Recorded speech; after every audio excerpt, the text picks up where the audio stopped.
है ना। बी का 1 2 3 तीनों करेक्ट है, लेकिन इसमें 1 दिया है और बाकी कोई भी ऑप्शन में ऐसा मैच नहीं कर रहा है, इसलिए इसका सेकंड ऑप्शन मोस्ट एक्यूरेट होगा। ठीक। 14 पे आ जाओ।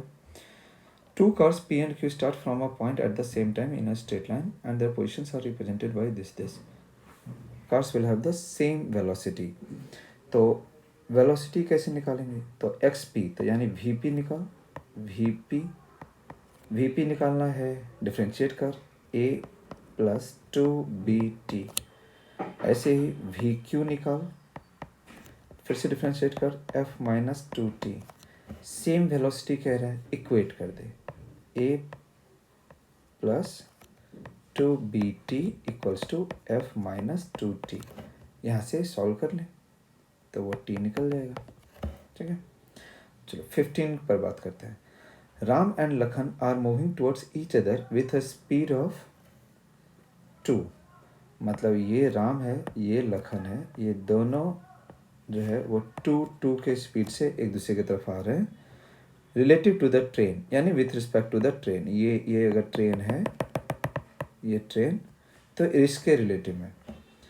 The length of the train is 20 metre and the train is running towards east with a speed of 2।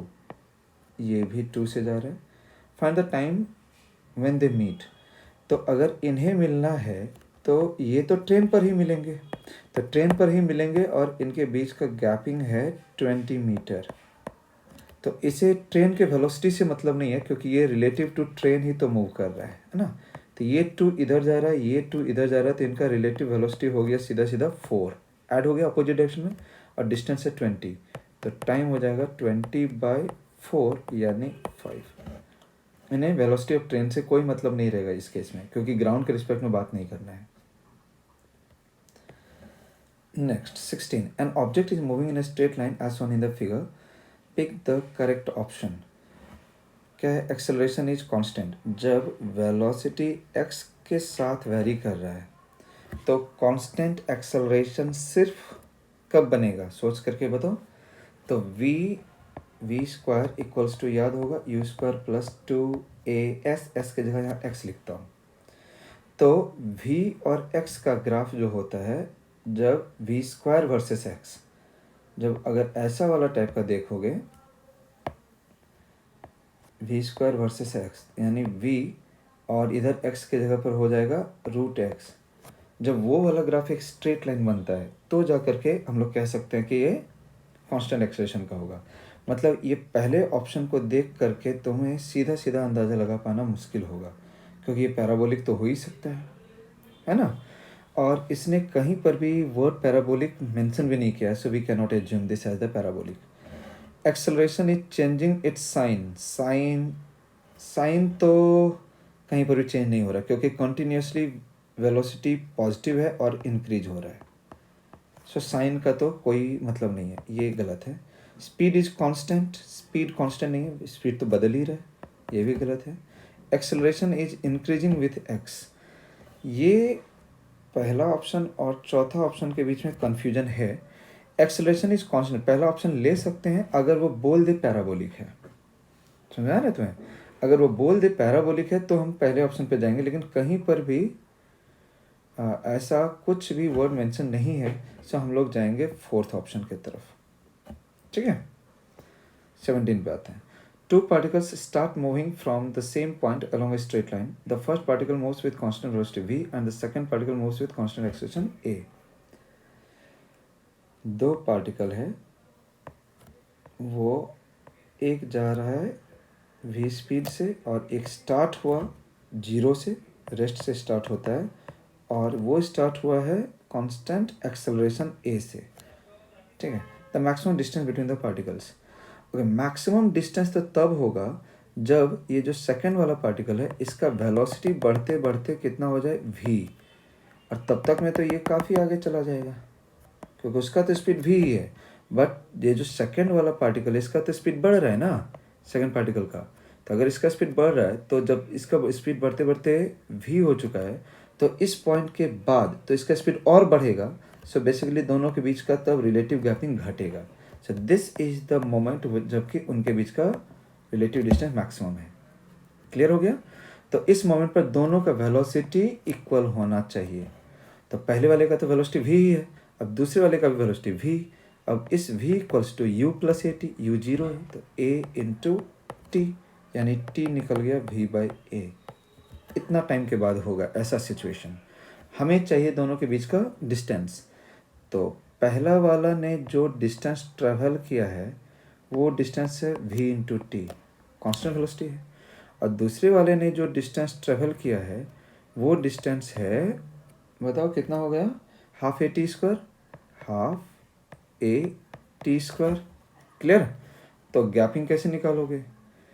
तो दोनों के बीच का gapping delta S V T minus half A T square.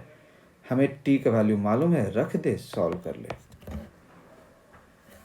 17 ठीक, सॉल्व कर ले। नहीं अगर आंसर मैच करेगा तो आ जाना। Question number 18, VMW is the velocity of man relative to water. VW is the velocity of water. VM जो भी है मैच करना है। पहले तो मिनिमम टाइम वाले को पकड़ो। मिनिमम टाइम कब होता है? जब person will swim perpendicular to water. तो ये तो 2 के साथ जाना चाहिए, ठीक है। 2 के साथ नहीं जाएगा, एक सेकेंड, 2 के साथ नहीं जाएगा ये, क्योंकि यहाँ पे VM जो है वो विथ रिस्पेक्ट टू ग्राउंड है। VMW मतलब पर्सन जो स्विम करेगा that will be perpendicular to water. यानी अगर मैं तुम्हें बोलूँ ये अगर फ्लो है तो पर्सन को स्विम करना है सीधा परपेंडिकुलर, ऐसे फ्लो के परपेंडिकुलर। तो वो हो गया अपना बी के साथ ऑप्शन 3 वाला, ठीक है। बी के साथ ऑप्शन 3 किस में मैच कर रहे हैं? वो एक में ही तो है, हो गया। ये सबसे बेस्ट है चुनने के लिए। बाकी को मैच करो, हमें ये मालूम होना चाहिए। फिर देखो ये ऑप्शन 4 भी वही बोल रहा है, फ़र्क नहीं पड़ता ये सब क्या कंडीशन है। तो क्या उसमें भी है? ये भी देखो, ये भी 3 से मैच कर रहा है एग्जैक्टली। अब ए और सी का कोई भी एक को मैच करो, बस ए का मैच करो। मिनिमम डिस्टेंस होने के लिए क्या करना पड़ता था, याद है? मिनिमम डिस्टेंस के लिए तो तुम्हें इस तरीके से स्विम करना है, ये हो जाएगा VMW, है ना। और ये बन जाना चाहिए VM, ऐसा टाइप का। तो ये VM यानी velocity of man with respect to ground जो होना चाहिए वो ऐसा जाना चाहिए। तो यानी ए का बन जाएगा 2, ए का बन जाएगा 2, ए का 2 भी है, ए का 4 भी दिया है। अच्छा एंगल भी, तो यस एंगल भी, ये कल रिवीजन में भी इसको रिपीट किया था, okay. 19, the trajectory of the motion done है, तीनों का मैक्सिमम हाइट सेम है ABC। तो तीनों का टाइम ऑफ फ्लाइट जो होगा सेम होगा। ए का होना चाहिए सेम फॉर ऑल, ए का 4। अच्छा यहाँ भी है। Vertical component of the velocity भी सबका सेम होगा, तो बी का भी 4। बस हो गया यहीं से। क्योंकि जब भी हाइट सेम होता है ना तो हाइट डिपेंड किस पे करता है? वर्टिकल कंपोनेंट पर, और टाइम भी डिपेंड करता है वर्टिकल कंपोनेंट पर, ओके। बाकी को चेक जरूर करना है। जैसे हॉरिजॉन्टल कंपोनेंट किसका ज़्यादा होगा, तो जिसका हॉरिजॉन्टल रेंज ज़्यादा है उसका हॉरिजॉन्टल कंपोनेंट भी ज़्यादा हो जाए, ठीक है। तो question number 20, y equals to दिया हुआ है x/2, y equals to x/2 ऐसा है। एंड Vx दिया हुआ है 4 - 2t। Displacement versus time graph हमें चाहिए। और ये पार्टिकल जो है वो XY प्लेन में मूव कर रहा है। तो XY प्लेन में अगर ये मूव करे मतलब इसका 2D टाइप का इसका मोशन हो गया। तो सबसे पहले तो ये जो Vx है वहाँ से x निकालना पड़ेगा। तो इसको dx/dt लिखो, 4 - 2t।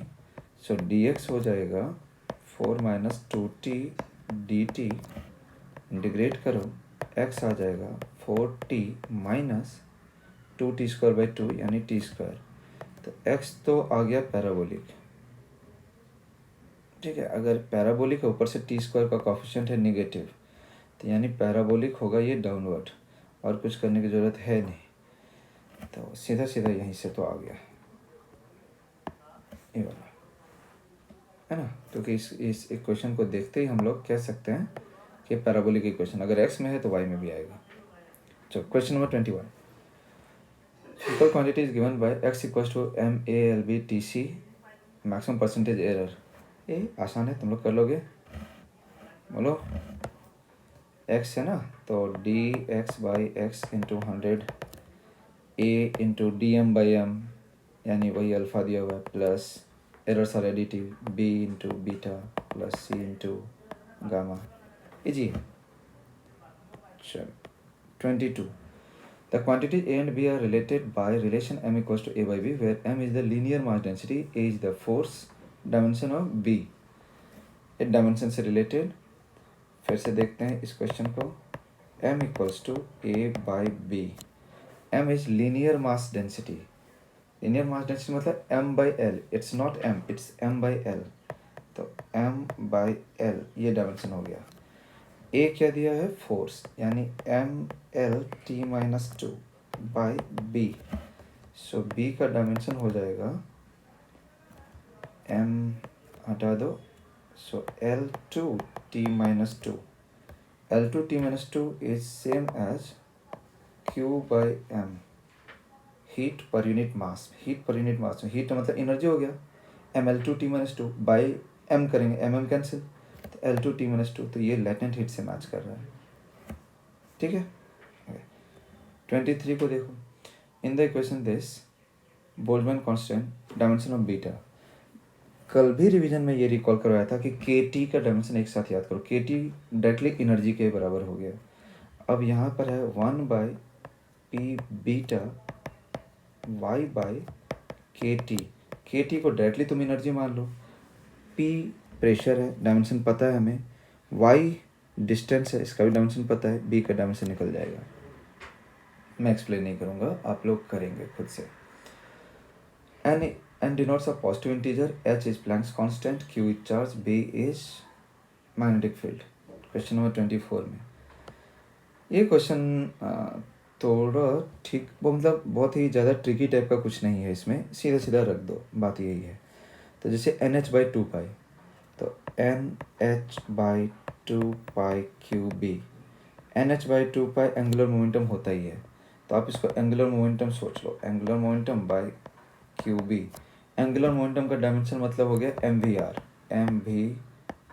By QB।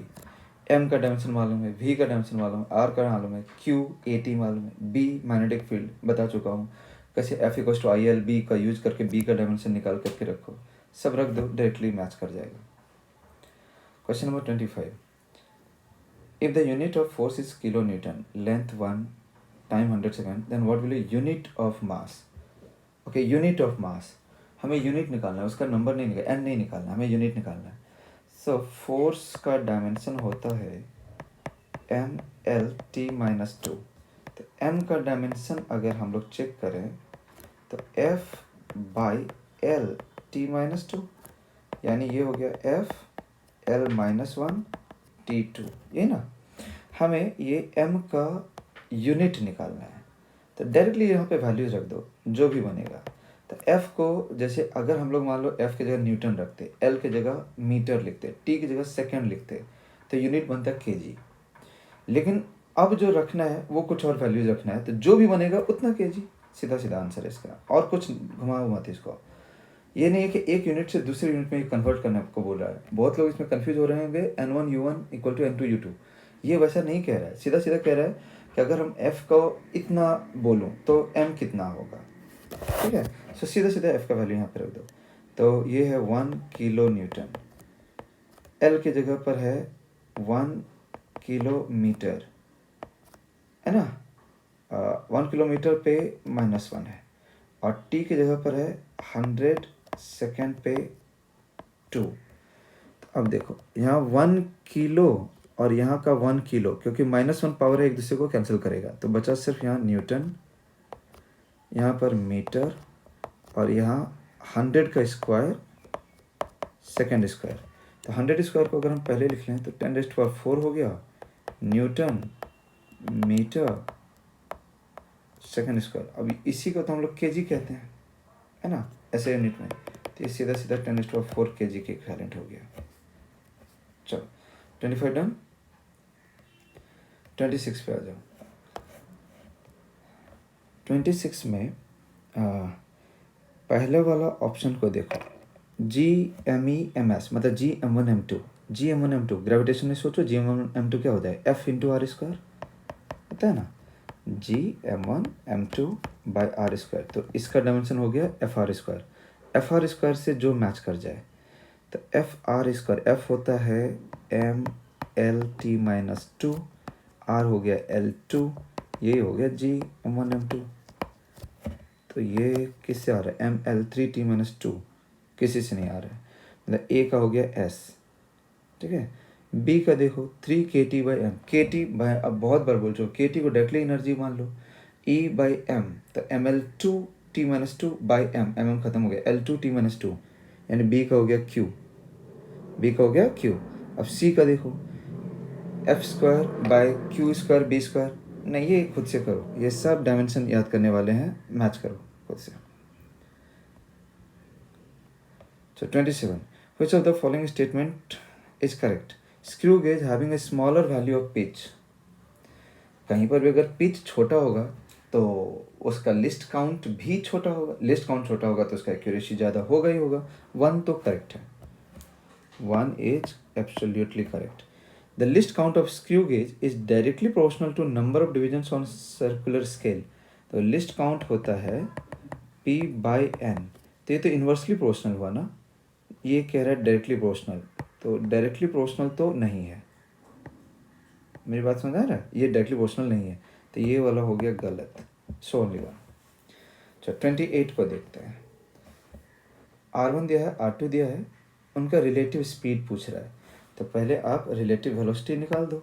तो V1 कैसे निकालोगे, डिफ्रेंशिएट करो, 3i प्लस 8tj। V2 देखो, 8ti प्लस 3j, कितना टाइम पे बोल रहा है, 1 सेकेंड पे, 1 को यहाँ रख दो, तो 3i प्लस 8j, इसमें 1 रख, 8i प्लस 3j, रिलेटिव ले, तो V1 माइनस V2 कर,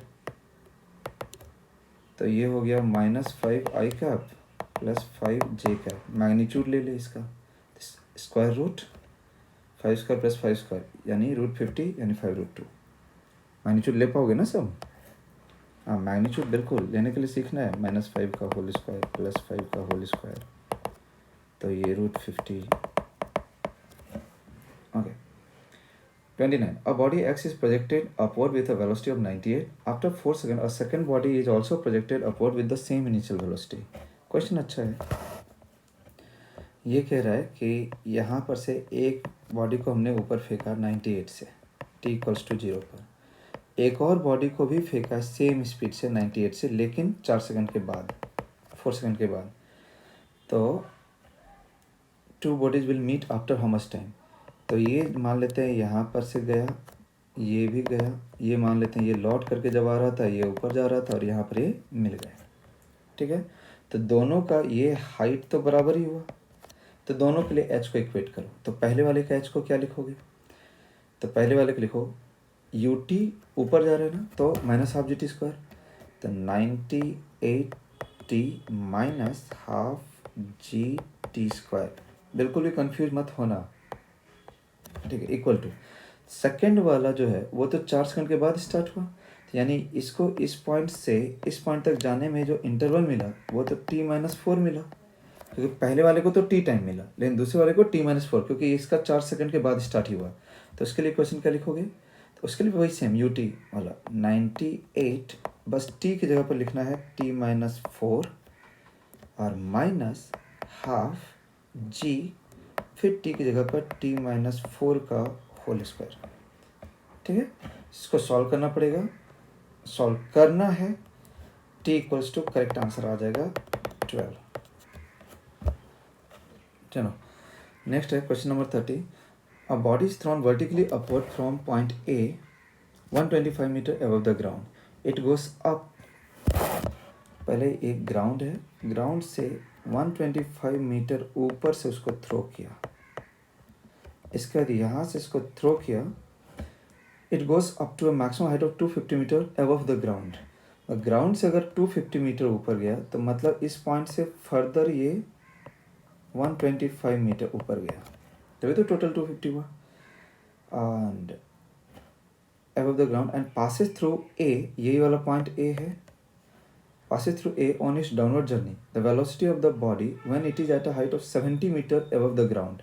तो जब ये ऊपर गया फिर ये रिटर्न आ रहा है, जब ये यहाँ पर मतलब जब इसका हाइट 70 मीटर बचा, दैट मीन्स ऊपर से ये कितना नीचे आ चुका है, ये पॉइंट ए के से, तो 125 में से 70 माइनस करो 55 मीटर। तो इस क्वेश्चन को कैसे करना चाहिए कि यहाँ पर से जितना भी वेलोसिटी से हमने फेंका पहले वो निकाल लेते यू, अब वही सेम वेलोसिटी से तो ये यहाँ पर क्रॉस भी करेगा, समझ आ रहा है, वही सेम यू होगा जहाँ उसी लेवल पर है। और फिर यहाँ पर अगर उसने स्पीड पूछा है तो ये इसको वी मान लेंगे, यू है वी है 55 है, क्लियर है। तो v square equal to u square plus 2as। Now the thing is u कैसे निकालोगे, यू को निकालने के लिए यहाँ से मैक्सिमम कितना ऊपर तक गया 125 मीटर, तो h equals to u square by 2g होता है ना, तो यहाँ से u को निकालो, h के जगह 125 यू स्क्वायर बाई 2 इंटू 10 करो, सो यू स्क्वायर बन गया 2500, सो यानी u आ गया 50, डन है, u आ गया 50। फिर u को निकालने के बाद अब v को देखो, v square equal to u square plus 2gh को निकालो, यानी ये जो इक्वेशन निकाल रहे हो मैं इस रेंज में लगा रहा हूँ, यहाँ पर से इधर तक। तब u तुझे पता है 50 स्क्वायर प्लस 2 इंटू 10 इंटू 55 कर दे, just solve it, you will get the answer. 31. A person reaches a point directly opposite on the other bank of a river. The velocity of the water in the river is 4. अब देखो ये river है, अगर मान ले उसको opposite पे पहुंचना है तो स्विम तो ऐसे ही करना पड़ेगा, तो ये उसका स्पीड हो गया 5 जो दिया हुआ है वेलोसिटी ऑफ पर्सन, और रिवर का स्पीड दिया हुआ है 4, तो उसका नेट स्पीड जो बनेगा दैट विल बी 5 और 4 यानी 3, एंड द विड्थ इज दिया हुआ है कितना है 84.6। सो टाइम हो जाएगा, विड्थ मालूम है और नेट वेलोसिटी भी मालूम है जिससे कि वो क्रॉस होगा, है ना, तो 84.6 बाई 3 28.2। 32 पे आ जाओ। A vehicle moving with a constant acceleration from a to b in a straight line a b has velocity u and v at a and b. ये क्वेश्चन को भी कल डिस्कस किया था। एक पॉइंट ए है, एक पॉइंट बी है, यहाँ पर स्पीड है u, यहाँ पर स्पीड है v, ठीक है। c is the mid point, ये c है गया मिड पॉइंट। अगर ये कांस्टेंट एक्सेलरेशन है ना, विथ कांस्टेंट एक्सेलरेशन, तो इसका मतलब है कि c पॉइंट पर जो स्पीड होगा vc, velocity at c, u plus v by 2 हो जाएगा, point c, velocity at c u plus v by 2 ऐसा बनेगा, क्लियर। v एट a हमें पता है u, v एट b हमसे पूछ रहा है u के टर्म्स में। वही करते हैं हम लोग, इसको कैसे लगाएंगे, तो दो इक्वेशन इसमें बनाना पड़ेगा। पहला v और u के बीच में बना लेते हैं, तो v equals to u plus a into t. अब t के जगह पर देखो इन्फॉर्मेशन है क्वेश्चन में दिया हुआ है, if time taken to travel a to c is twice the time taken to travel c to b. That means what?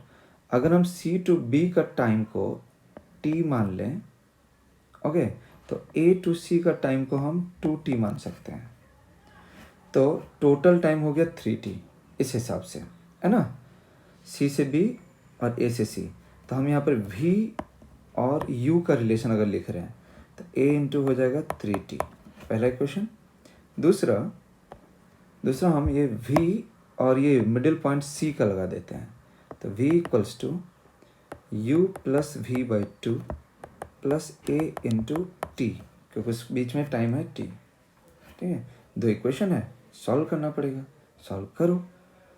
तो कैसे सॉल्व करोगे, तो यहाँ से 80 का वैल्यू ऊपर वाले में रख दो या ऊपर वाले में से 80 का वैल्यू नीचे में रख दो, बस सॉल्व हो जाएगा। चलो question number 33, what will be the A x graph. ये तो कल मैंने सीधा सीधा आपको समझाया है। ए एक्स ग्राफ देखो, ये वी एक्स ग्राफ दिया हुआ है, तो पहले v का इक्वेशन लिख, v equals to v not minus m x करके, क्योंकि स्लोप नेगेटिव है। अब तुम्हें a चाहिए, तो a इक्वल्स टू होता है v d v by d x. अब v के जगह पर तो यही है v not minus m x, और d v by d x की जगह पर है माइनस एम, क्योंकि स्लोप ही नेगेटिव है। स्लोप को बस मैंने m मान लिया ऐसे, माइनस एम, तो मल्टीप्लाई करेंगे तो minus m v nought plus m square x. तो यहाँ पर अब देखो स्लोप पॉजिटिव हो चुका है और वाई इंटरसेप्ट नेगेटिव, इसलिए थर्ड ऑप्शन। 34 पे आते हैं, velocity of the ball eight highest point. अब देखो हाईएस्ट पॉइंट पर अगर मैं बात करूँ तो हाईएस्ट पॉइंट पर से हॉरिजॉन्टल होता है, और हॉरिजॉन्टल वेलोसिटी कभी भी चेंज नहीं होता है। तो यहाँ पर कितना हो जाए 20 cos 60, 20 cos 60 का वैल्यू 10, इसलिए ये भी वैल्यू कितना आ जाएगा 10। नेक्स्ट है, two particles are projected upward with the same initial speed v not in two different angles of projection, the ratio of height. तो उनका रेंज सेम है, तो रेंज अगर सेम होता है तो अगर पहले वाले पार्टिकल को मान लेते हैं कि θ1 एंगल पर प्रोजेक्ट किया, तो दूसरे वाले पार्टिकल को जो प्रोजेक्ट करेंगे वो 90 माइनस θ1 पे प्रोजेक्ट करेंगे। दोनों का रेंज सेम है। रेंज और हाइट का रिलेशन 4h cot थीटा वाला होता है। तो R1 equal to R2, R1 की जगह रखो 4h1 cot θ1 equal to 4h2 cot 90 minus θ1, ऐसा, ठीक है। तो ये बन गया 4h1 बाई tan थीटा हो जाएगा, ये बाई tan θ1, 4h2 इंटू ये tan θ1 ही बन गया। सो 4 काट दे, h1 बाई h2 निकाल देते हैं, h1 by h2 tan square θ1, ठीक है। ओके 36 को आ जाते हैं, N object is throne towards the tower which is at a horizontal distance of 50 metre. Okay थोड़ा सा क्वेश्चन, ये क्वेश्चन हो गया ट्रेजेक्ट्री पर बेस्ड। वो कह रहा height from the bottom of the tower. समझो इसको, एक जहाँ से हमने प्रोजेक्ट किया है वहाँ से 50 मीटर के हॉरिजॉन्टल डिस्टेंस पर एक वॉल है जिसका हाइट h है। एक बॉल को हमने जिसको प्रोजेक्ट किया, ये बॉल इसको ऐसे क्रॉस कर गया, तो ये तो ऑब्लिक प्रोजेक्शन है। इसका y equation of trajectory tan theta into x minus g by 2u square cos square theta into x square. अब यहाँ पे देखो, तुम्हें ये थीटा जो है, थीटा दे रखा है 30 degree, theta is 30 degree. Speed of projection दिया हुआ है 10 मीटर पर सेकेंड, क्लियर, ओके। और x के जगह पर ये दिया हुआ है 50, क्योंकि यहाँ से 50 मीटर पर ये वॉल है। तो x के जगह रखो 50, थीटा की जगह रखो 30 और u की जगह रख दो 10।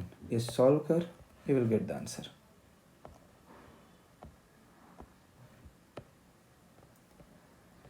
A projectile is fired from the surface of the earth with a velocity of 5 and angle theta. Another projectile fired from another planet with a velocity 3. Same trajectory, same trajectory मतलब same height. तो दोनों ही planet पर अगर same ही height है तो height का equation तो लगा ही सकते हैं। सेम ट्रेजेक्ट्री सेम हाइट है तो क्या होता है you square sine square theta by 2g, है ना। तो 2g, जी की जगह पर यहाँ पर कितना आ जाएगा, तो अर्थ है तो यहाँ पर रख देते हैं हम लोग 9.8। u की जगह पर कितना था 5, यहाँ पर 5 रिप्लेस कर दो, 5 स्क्वायर इक्वल टू दूसरे प्लैनेट पर कितना स्पीड से फेंका था 3, तो 3 square sine square theta same angle पे फेंका है इंटू 2 बाई जी डैश कर दे, क्योंकि हाइट सेम है। तो साइन स्क्वायर थीटा का कोई मतलब नहीं, कटेगा 2 भी कटेगा। 5 स्क्वायर हो गया हमारा 25 by 9.8 equal to 9 by g dash, cross multiply कर ले g dash equals to 9 into 9.8 by 25। 9.8 मुझसे इतना एक्यूरेसी का उम्मीद मत करो, इसको 10 मानो। 5 2 जा 10, 5 5 जा, और 9 2 जा 18/5। 18/5 यानी 3.6 के आसपास, वही 3.5, ठीक है। 38 A ball rolls off a stairway with a horizontal velocity u। ये भी कल सिखाया है, ये देखो ये स्टेयर है,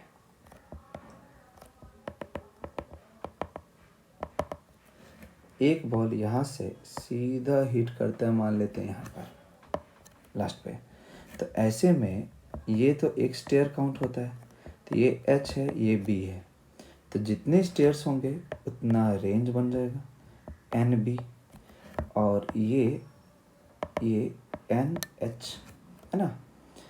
अब इसमें इक्वेशन ऑफ मोशन को अप्लाई कर देना है, सिंपल। इसको कितना वेलोसिटी से प्रोजेक्ट किया, u से, तो x में कोई एक्सप्रेशन नहीं होता है, तो x equals to u t, तो u की जगह u, t ax है नहीं, कुछ लोग और मत लिखो, x की जगह रिप्लेस करो, NB equals to u into t, done.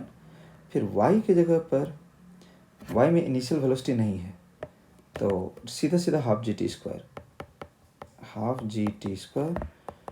y की जगह पर हम लोग लिखते हैं NH half g t square. अब एक से t का वैल्यू दूसरे वाले इक्वेशन में रिप्लेस कर दो, t का वैल्यू कितना हो जाए NB बाई यू यहाँ पर रख दे, अपने आप आंसर निकल जाएगा, ठीक है, n निकल जाएगा। 39 A cart is moving horizontally along a straight line with a constant speed of 30। एक कोई कार्ट है जो हॉरिजॉन्टली मूव कर रहा है 30 के स्पीड से। A projectile is to be fired from a moving cart in such a way that it will return to the cart after the cart has moved 80 metre.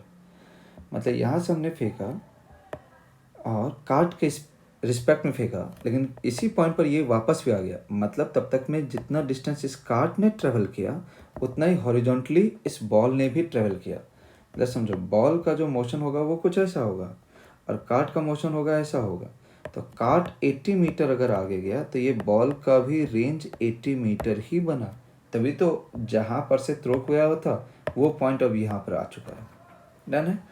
अब range का काम कर रहा है ये 80, तो रेंज इक्वल्स टू, हम लोग बात कर रहे हैं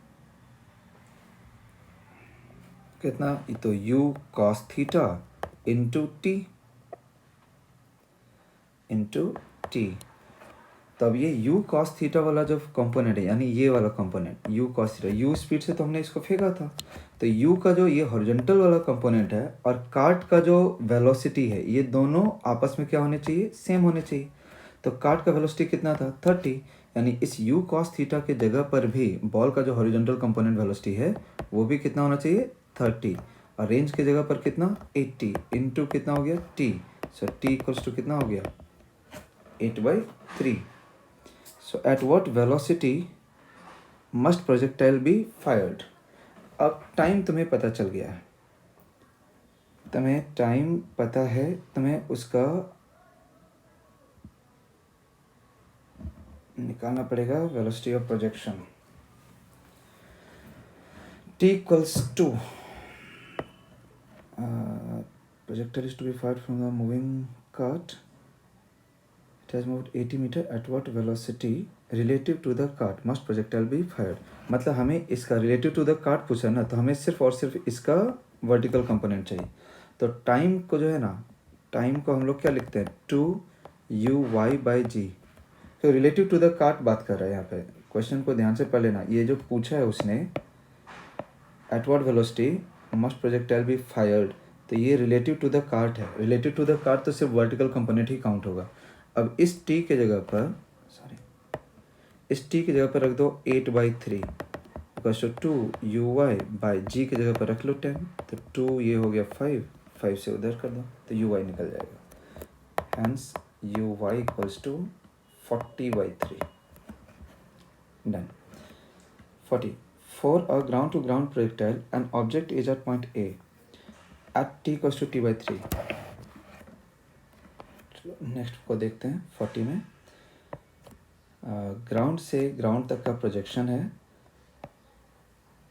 टी बाई 3 टाइम पर, ये किसी पॉइंट ए पर है, और 5t/6 पॉइंट पर ये बी पर है। तो the difference in height between the points A and B is okay. तो ये जो है इसको तो मैं ट्रिक बना करके अगर सिखाऊं तो टोटल टाइम को मान लेते हैं टी। ओके, तो ये तो आधा हो गया, आधा का हो जाएगा ये t/2, ठीक। और यहाँ वाला जो टाइम है वो है t/3। तो t/3 और t/2 टाइम के बीच का ये वर्टिकल हाइट को निकाल देते हैं। तो इस बीच का टाइम गैप कितना हुआ, तो t/2 माइनस t/3 यानी ये हो गया t/6। पॉइंट ए से हाईएस्ट पॉइंट पर जाने का मैं टाइम बात कर रहा हूँ, ठीक है, पॉइंट ए से हाईएस्ट पॉइंट पी तक। तो इस बीच का ये हाइट को अगर तुम्हें निकालना है ना तो इसको रिवर्स वे में जाओ, क्योंकि हाईएस्ट पॉइंट पर वर्टिकल वेलोसिटी 0 होता है। तो ये सोचो कि ये हाईएस्ट पॉइंट है, ठीक है, और t/6 टाइम में वो पॉइंट ए पर पहुंच गया। t/6 टाइम में, ये मैं तुम्हें ट्रिक सिखा रहा हूँ जिसमें कैलकुलेशन कम होगा। तो ये h1 निकाल दे। तो यहाँ पर हाईएस्ट पॉइंट पर वर्टिकल वेलोसिटी नहीं है क्योंकि हमें वर्टिकल हाइट का ही बात कर रही है। तो h1 के जगह पे हाफ g t स्क्वायर यानी हो जाएगा t²/36। क्लियर, ये h1। अब फिर b पॉइंट पर वो कितने टाइम पर ठहरे, 5t/6, और हाईएस्ट पर है t/2 पर। फिर से लगाओ, इसी में हाईएस्ट पॉइंट है और पॉइंट बी है। तो हाईएस्ट पॉइंट से पॉइंट बी तक आने का टाइम वो निकालना पड़ेगा। पहले 5t/6 माइनस t/2 करो तो ये बन जाएगा 6 हुआ, 5t माइनस 3t यानी 2t/6, 2 3 जाए यानी t/3। अब फिर ये वाला गैपिंग को निकालो, इसको h2 बोल दो। तो half g into T square हो जाएगा t²/9। So you will gate g t²/18। और वहाँ पर था g t²/36 टू जो 72। अब ये h1 और h2 का यानी h2 माइनस h1 कर दो तो g t² तो कॉमन ही आ गया, 1/18 minus 1/72। 100% you will get the answer, ठीक। 41, a particle is projected from horizontal making an angle 53 degree। Okay, 53 degree पर इसको हमने प्रोजेक्ट किया है। in the velocity 100, the time taken by the particle to make 45 degree from horizontal edge। ये भी ये कल का रिवीजन जा करके देखो रे तुम लोग, अगर किसी ने भी नहीं देखा है तो 45 डिग्री पर एक बार यहाँ भी बनाएगा और 45 डिग्री पर एक बार यहाँ भी बनाएगा, 2 बार बनाएगा। ये टाइम है t1, ये टाइम हो गया t2, ठीक है। यही सेम क्वेश्चन कल मैंने क्लास में वहाँ पर तुम लोगों को सिखाया है वीडियो के थ्रू। तो t1 हो या t2 है, t1 पर जो vy होगा ये vy हो गया पॉजिटिव, और t2 पर जो vy होगा वो vy हो गया नेगेटिव। तो सबसे पहले ये vy कैसे निकालते हैं, तो tan थीटा होता है vy/vx। यहाँ पर एंगल है 45 यानी tan 45 के जगह पर रखूँगा मैं 1। vy चाहिए, vx का वैल्यू हर जगह सेम ही होता है। vx हो गया 100 cos 53, 100 cos 53 मतलब होता है 60, मतलब vy हो गया 60, vy हो गया 60। तो इसके जगह पर रख +60 और t2 टाइम पर रख देना -60। और vy का इक्वेशन नहीं जानते हो, ऐसा नहीं है, uy + ayt। एक बार इसके जगह पर 60 रख तो uy की जगह पर हो गया 100 sin 53 यानी इसका वर्टिकल कंपोनेंट 80।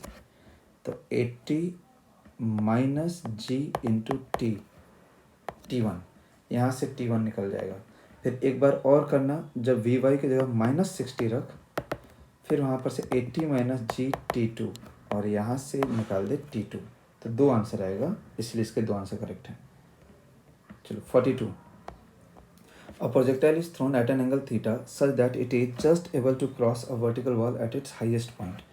हाईएस्ट पॉइंट पर अगर ये क्रॉस कर रहा है तो बात ये हुआ कि यहाँ से यहाँ तक जो उसने दिया है √3h, तब तो ये हो गया r/2 के बराबर, तो r हो गया तुम्हारा 2√3h।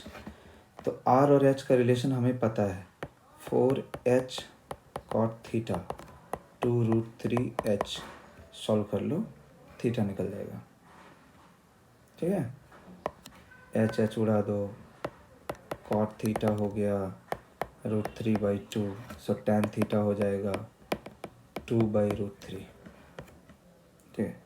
43, a very broad elevator is going up vertically with a constant acceleration 2. At the instant when its velocity is 4, a ball is projected from the floor with a speed 4 relative to the floor at an elevation of 30 degree. The time taken by the ball to return.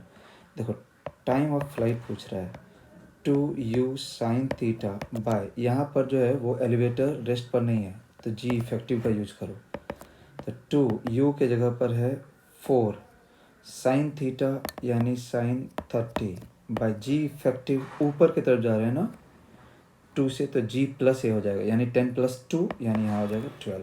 Direct you will get the answer. 44, a projectile is thrown with some initial velocity at an angle alpha to the horizontal. Its velocity when it is at the highest point is 2/5 under √2/5 times the velocity when it is at height half of the maximum height. Find the angle of projection alpha. ठीक है, देखो 44 is the toughest question. मुझे लगता है कि question number 44 इस पूरे paper का सबसे लेंदी क्वेश्चन में से एक है। हमने उसे प्रोजेक्ट किया है अल्फ़ा एंगल पे। ठीक है, हाईएस्ट पॉइंट पर जो इसका वेलोसिटी है ना वो है √2/5 times the velocity which is half of the highest point. तो half of the highest point पर अगर मान लेते हैं इसका वेलोसिटी वैल्यू v है तो वहाँ पर √2/5 भी है। सो ये अल्फ़ा वो पूछ रहा है। मान लेते हैं कि हमने जो इसको प्रोजेक्ट किया था जिस भी वैल्यू से, ठीक है, वो उसका हॉरिजॉन्टल कंपोनेंट यहाँ का और हाईएस्ट कंपोनेंट पर जो वैल्यू है वो दोनों सेम ही होगा। तो हॉरिजॉन्टल कंपोनेंट यहाँ पर कितना हो गया √2/5 भी, और वही सेम यहाँ पर भी होगा। हॉरिजॉन्टल कंपोनेंट कभी चेंज होता नहीं है, वर्टिकल कंपोनेंट ही तो बदल रहा होगा, है ना। तो ये हॉरिजॉन्टल कंपोनेंट हमें मिल गया।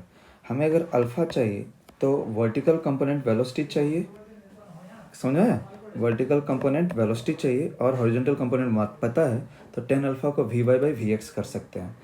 अब ये वर्टिकल कंपोनेंट ऑफ वेलोसिटी को कैसे निकालोगे, तो अगर हम लोग ये इसको कुछ ऐसा वैल्यू मान लेते हैं, लेट इट बी v1, ठीक है, तो ये v1 हो गया, ये मान लेते हैं v2, और यहाँ पर तो खैर ये है ही नहीं, और ये वाला हो गया h/2, this is your h। तो v1 के टर्म्स में अगर हम लोग बात करें तो h = v1²/2g लिख सकते हैं, वो जो हम लोग uy²/2g लिखते थे, तो h हो गया v1²/2g। तो h के टर्म्स में आया है ये, लेकिन ऑप्शन तो हमारे h के टर्म्स में नहीं है। चलो एक बार और ट्राई करते हैं। ये जो v/2 है, ये जो v2 है, ठीक है, ये v2 और ये जो ऊपर वाला पॉइंट जिसका वेलोसिटी है 0, इन दोनों के बीच में, मतलब यहाँ पर हो गया v2 और टॉप पॉइंट पर हो गया 0, इनके बीच का गैपिंग है h/2। यहाँ से निकाला जा सकता है क्या? निकाल तो सकते हैं, यस निकाल सकते हैं। तो h/2 = v2²/2g। ओके, और यहाँ से जो h निकला है उसको यहाँ रिप्लेस कर दें, तो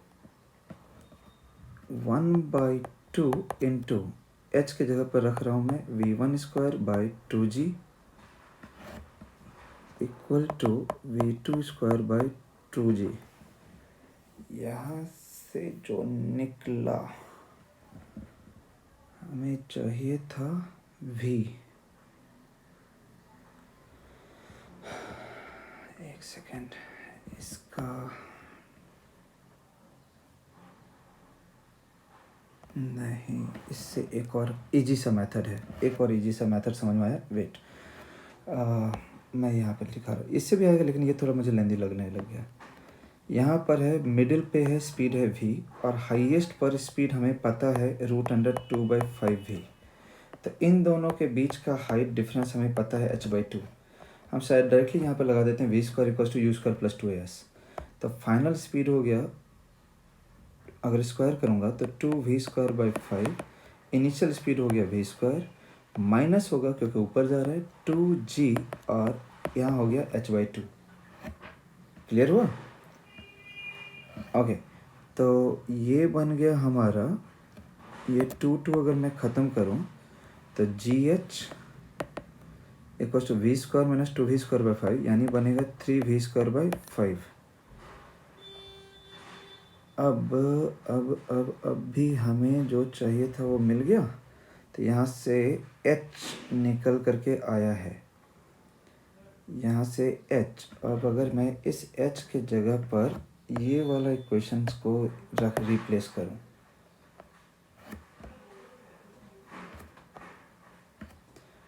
तो ये बन गया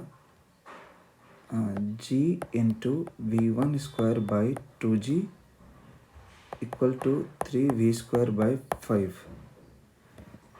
So I'll get g ख़त्म। So v1² = 2 3 यानी 6v²/5। So v1 I'll get √6/5v. Okay, but we had to find out tan alpha. So let me write over here, tan alpha = vertical component है v1 bye horizontal component है √2/5v। v1 के जगह पर हमारा आया है √6/5, तो √6/5v bye √2/5v यानी ये आ गया √3। सो tan alpha √3, so alpha 60 degree. Definitely this question is a very lengthy question.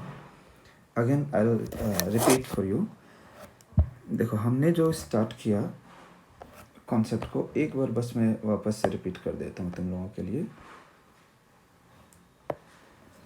उसने बोला यहाँ पर से प्रोजेक्ट किया, कितना एंगल पर प्रोजेक्ट किया वो निकालना है। जो उसने इन्फॉर्मेशन दिया है वो हाईएस्ट पॉइंट का स्पीड दे रखा है √2/5v। वही सेम स्पीड यहाँ पर भी रहेगा, उसमें कोई दिक्कत नहीं है। और आधे हाइट पर उसने स्पीड दे रखा है v, जो ये हाइट हो गया वो है h/2। सो मैंने ये वाला स्पीड और ये वाले स्पीड के बीच में एक इक्वेशन लगा दिया, v² = u² - 2gh करके। वहाँ से वहाँ पर h की जगह h/2 को यूज किया और फिर ये जो टोटल h है ना, ये h के लिए हमने ऐसे करके यूज किया कि अगर यहाँ पर स्पीड है v1 वर्टिकल वाला और हॉरिजॉन्टल वाला तो हमें पता ही था, उसका बात हमें करना ही नहीं है। तो अगर यहाँ का वर्टिकल कंपोनेंट है v1 तो इस h को डायरेक्टली लिख सकते थे हम लोग v1² / 2g। सो दो इक्वेशन हमें मिला, पहला v और √2/5v को बैलेंस करके, ठीक है, और दूसरा मिला h = v1² / 2g करके। वहाँ से हमने सॉल्व किया। It was a tough question. 45. An object is projected with a velocity 20 making an angle of 45 degree with horizontal. The equation of trajectory h = ax minus bx². a and b are constant. The ratio a is to b. तो इसका तो हमें सिर्फ और सिर्फ उसके साथ equate करना है। tan theta into x minus g/2u² cos² theta into x²। इसमें तो कुछ करना नहीं है, tan थीटा दे ही रखा है। tan थीटा की जगह पर 45 है यानी a के जगह पर हो गया tan थीटा, tan 45 यानी 1। और ऐसे ही b के जगह पर हो जाएगा g/2u² cos² थीटा, जिसका वैल्यू g की जगह 10, u के जगह 20, ये आ जाएगा 1/40। सो रेशियो लेंगे a/b यानी 1:1/40 यानी 40:1। सो यस, इस पूरे पेपर में थोड़ा सा तो लेंथ था और क्वेश्चन नंबर 44 जो था वो सबसे ज़्यादा टफ क्वेश्चन में से एक था। अगर कोई भी सॉल्यूशन का पार्ट तुम्हें समझ में नहीं आया वापस से डायरेक्टली आकर के मिल लो, मैं कल भी रहूँगा, आज भी शाम में हूँ ही, ठीक है। चलो ऑल द बेस्ट।